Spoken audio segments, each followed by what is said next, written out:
जय हिंद मेरे प्यारे साथियों, एक बार फिर से आप सभी का बहुत बहुत स्वागत है आपके अपने यूट्यूब चैनल पर। तो आज हम लोग जो सेट 7 है इसको कंप्लीट करते हैं। तो बढ़ते हैं क्वेश्चंस की ओर। पहला क्वेश्चन है निम्नलिखित को मिलान करें। मिलान करना है तो यहाँ पे पहला क्वेश्चन है कि प्रकाश तीव्रता को हम लोग कैंडेला में मेजरमेंट करते हैं। पदार्थ की मात्रा को मोल में मेजरमेंट करते हैं।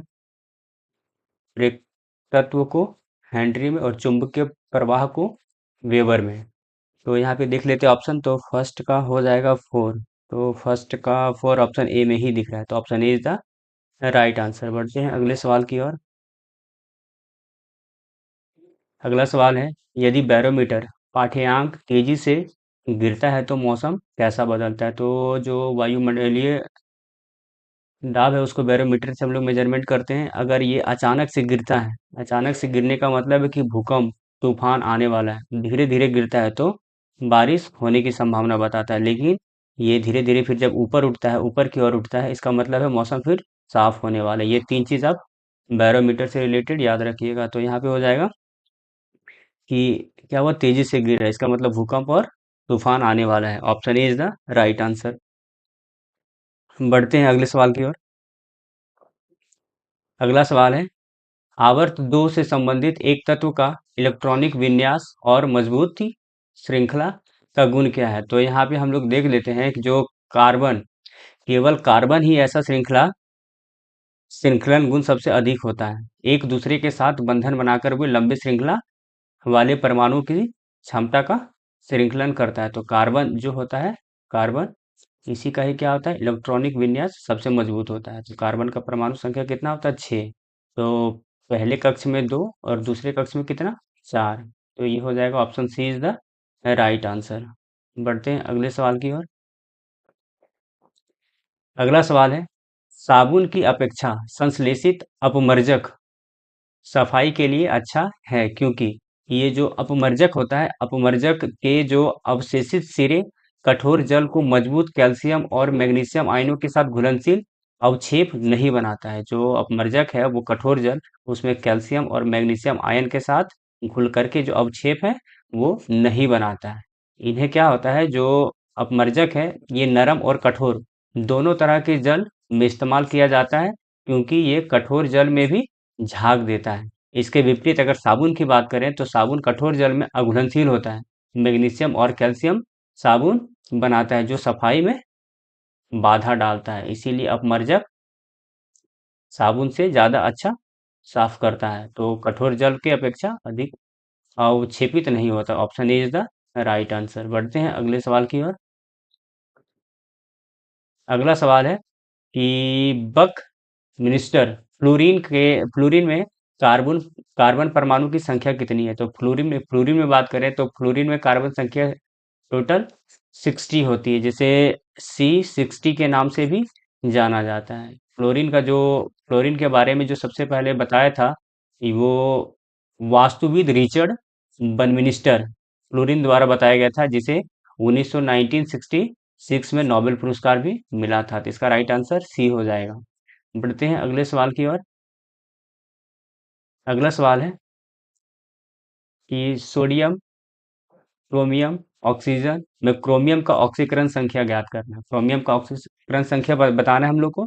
तो यहाँ पे देखिए, जो सोडियम है, सोडियम का परमाणु संख्या जो होता है वो होता है टोटल 11।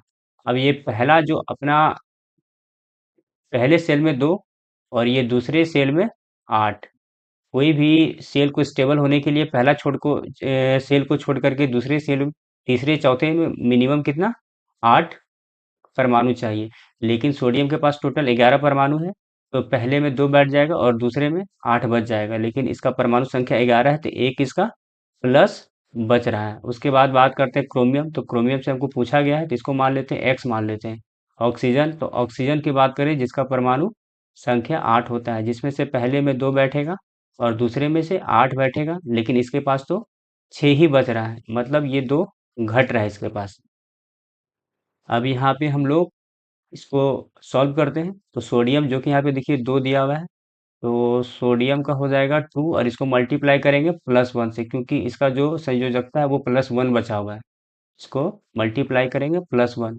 और यहाँ पे क्रोमियम की बात करें तो क्रोमियम का कितना दिया हुआ है, 2 दिया हुआ है। इसको भी मल्टीप्लाई करेंगे क्या चीज़ से, क्रोमियम, हम लोग क्रोमियम का ऑक्सीडेशन नंबर निकालना है तो हम लोग एक्स मान लिए हैं। अब यहाँ पे ऑक्सीजन, तो ऑक्सीजन की बात करें तो ऑक्सीजन का कितना दिया हुआ, 7 दिया हुआ है। 7 और इसको मल्टीप्लाई करेंगे -2, क्योंकि इसका जो परमाणुकता है वो -2 है, तो -2 करेंगे तो इसका हो जाएगा सोडियम का 2, क्रोमियम का 2x और ऑक्सीजन का 14, 14 हो जाएगा। इसको सॉल्व कीजिएगा, आंसर आ जाएगा 2 प्लस, सबको ऐड कर देना है, 2x प्लस 14 माइनस, ये माइनस हो जाएगा। जब 7 को -2 से मल्टीप्लाई करेंगे तो माइनस आएगा, -14 आर इक्वल टू 0। तो हो जाएगा इधर 2x माइनस 12 बराबर 0, x बराबर, ये 12 उधर चला जाएगा तो प्लस में हो जाएगा, और ये 2 से इसको कैंसिल करेंगे तो x इक्वल टू 6 आ जाएगा। यही x हमसे पूछा गया था, तो x is the 6, option B is the right answer. तो क्रोमियम की ऑक्सीकरण संख्या कितना हो जाएगा, 6 हो जाएगा। बढ़ते हैं अगले सवाल की ओर। अगला सवाल है, निम्नलिखित में से कौन सा समूह संचारी रोग का प्रतिनिधित्व करता है। संचारी रोग क्या होता है, जो व्यक्ति से एक व्यक्ति से दूसरे व्यक्ति में जो फैलता है, इसे बोलते हैं संचारी रोग। तो संचारी रोग के लिए ये मुख्यतः हवा, पानी, भोजन, कीड़े जैसे मच्छर वगैरह से या दूषित भोजन से फैलता है। तो इसका बात करें तो typhoid, swine flu, malaria, polio, ये सब क्या है, तो संचारी रोग का एग्जाम्पल है। Option C is the right answer. बढ़ते हैं अगले सवाल की ओर। अगला सवाल है, इनमें से कौन सा ब्लीचिंग पदार्थ नहीं है। चार ऑप्शन दिया है, उसमें से तीन ब्लीचिंग पदार्थ है, एक नहीं है। तो देखते हैं कौन सा ब्लीचिंग पदार्थ है और कौन सा नहीं है। सोडियम हाइपोक्लोराइड, तो सोडियम हाइपोक्लोराइड को हम लोग तरल ब्लीचिंग बोलते हैं। सोडियम हाइपोक्लोराइड को तरल ब्लीचिंग बोला जाता है। और कैल्शियम हाइपोक्लोराइड की बात करें तो कैल्शियम हाइपोक्लोराइड को विरंजन चूना, CaClO2 के नाम से जाना जाता है। हाइड्रोजन पेरोक्साइड की बात करें तो हाइड्रोजन जो पेरोक्साइड है, इसे इसका जो इसका जो ऑक्सीकरण गुण है, इसके कारण इसको ब्लीचिंग के रूप में भी जाना जाता है, ब्लीच के रूप में जाना जाता है, हाइड्रोजन पेरोक्साइड। लेकिन हाइड्रोजन सल्फाइड की बात करें तो हाइड्रोजन सल्फाइड ये एक जहरीला गैस है, ये एक जहरीला गैस है। तो यहाँ पे ब्लीचिंग पदार्थ नहीं है, तो ऑप्शन डी, हाइड्रोजन सल्फाइड एक गैस है, ना कि ब्लीचिंग पदार्थ है। तो option C is the right answer. बढ़ते हैं अगले सवाल की ओर।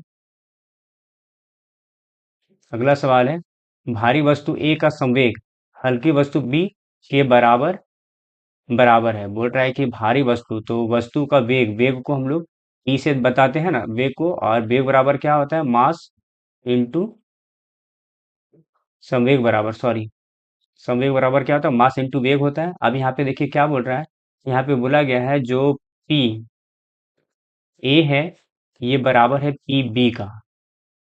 पी जो है, ये जो संवेग ए है, ये किसके बराबर है, संवेग बी के बराबर है। यानी एम, मास जो है वो ए का और वेग ए का बराबर किसके है, जो मास बी है उसका वेग बी के बराबर है। ये क्वेश्चंस में कहा गया है। अगर यहाँ पे देखिए तो जो मास ए है ये बड़ा होगा किससे, मास बी से। यानी अगर इसको स्टेबल, अगर संतुलित रखना है, तो संतुलित रखने के लिए क्या करना पड़ेगा, v का जो वेग है, v का वेग वस्तु ए का वेग से, वस्तु बी का जो वेग है वो ए का वेग से क्या होना चाहिए, अधिक होना चाहिए। तो यहाँ पे ऑप्शन बी का जो वेग है वो ए का वेग से अधिक जब करेंगे, तो क्योंकि ये भारी दिया हुआ है और ये हल्का दिया हुआ है, तो वेग बढ़ाएंगे, एक अगर बढ़ेगा तो दूसरा घटेगा ना, तो इसको बराबर रखने के लिए बी का वेग अधिक करना पड़ेगा। बढ़ते हैं अगले सवाल की ओर। इसका हो जाएगा ऑप्शन बी इज द। अगला सवाल है, विभिन्न जैविक स्तरों पर एक दूसरे को भोजन बनाने वाले जीवों की एक श्रृंखला क्या कहलाती है। जो इस तरह से जो श्रृंखला श्रृंखला आपने देखा होगा, घास, यहाँ पे मान लीजिए कि घास है, घास को कौन खा रहा है, बकरी खा रहा है। बकरी खा रहा है इस तरह से, बकरी खा रहा है, खरगोश खा रहा है, इस तरह से जो बनता है, तो ये क्या कहलाता है? तो श्रृंखला, ये खाद्य श्रृंखला कहलाता है ना? तो option A is the right answer. बढ़ते हैं अगले सवाल की ओर। अगला सवाल है, अंतः श्वसन के दौरान वायु मार्ग सही क्रम में से कौन सा होगा? अंतः श्वसन, जब हम लोग सांस लेते हैं तो उसका सही क्रम, तो सांस लेने के लिए सबसे पहले जो ऑक्सीजन है वो नसिका में जाता है, नसिका से ग्रासनी में, और ग्रासनी से स्वर यंत्र में जाता है, और स्वर यंत्र से श्वास नली, और उसके बाद फेफड़ा की जो कुपिका है उसमें जाती है। तो option D is the right answer. इसका जो क्रम है वो याद रखिएगा, नासिका, ग्रासनी, स्वर यंत्र, श्वसन नली और कुपिका। बढ़ते हैं अगले सवाल की ओर। अगला सवाल है, एक रॉकेट की ऊंचाई एच बराबर दिया हुआ 119 t - 7 स्क्वायर द्वारा दी गई है, तो रॉकेट लॉन्च होने के कितने समय बाद जमीन पर वापस आएगी? अब देखिए, जब रॉकेट की ऊंचाई, जब रॉकेट जमीन पर जाने के बाद रिटर्न आता है, तो ऊंचाई मान लीजिए क्या हो जाएगा, एच बराबर 0 हो जाएगा। समीकरण, अगर एच बराबर 0 है, एच बराबर 0 है, तो 119 t - 7 t स्क्वायर, इसको अगर 0 रखते हैं, यहाँ देखिए ये दोनों में से 7 को क्या करते हैं, कॉमन ले लेते हैं, 7 को कॉमन लेते हैं, तो यहाँ पे क्या बच जाएगा, 17 - 17 - t। अब यहाँ पर देखिए, टी टी का जो मान है या तो 0 होगा, या टी का मान या तो 17 होगा। अब देखिए, ये दोनों में से कोई एक टी का मान हो सकता है, क्योंकि जब रॉकेट लॉन्च हो रहा होगा उस समय टी का मान क्या होगा, 0 होगा, लेकिन जाने आने में कुछ तो समय लगा होगा, इसलिए हम लोग टी का मान 0 ना लेकर के 17 लेंगे। क्या लेंगे? 17 लेंगे। अब टी का मान अगर 17 लेते हैं, हाँ, तो क्या हो जाएगा?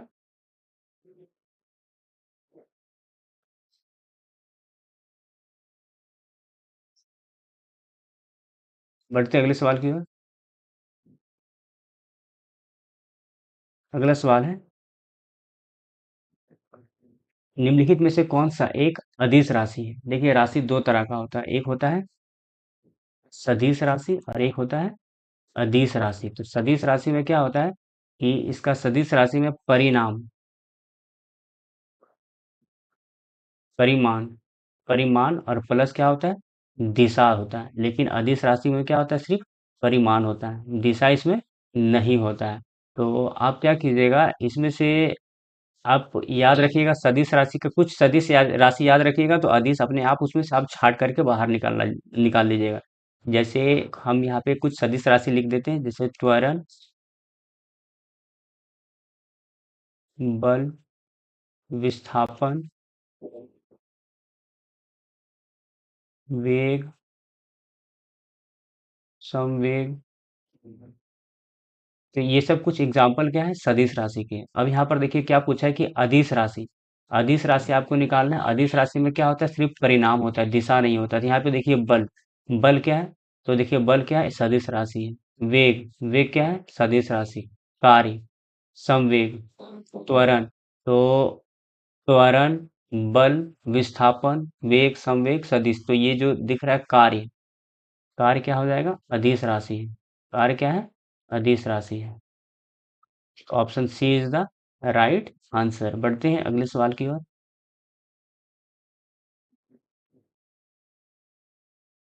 अगला सवाल है, मानव पाचन तंत्र का सबसे लंबा भाग क्या होता है? मानव पाचन तंत्र का जो सबसे लंबा भाग है वो छोटी आंत है। छोटी आंत है, ये 6 से 7 मीटर लंबी रहती है। छोटी आंत सबसे ज्यादा लंबा खरगोश में होता है। खरगोश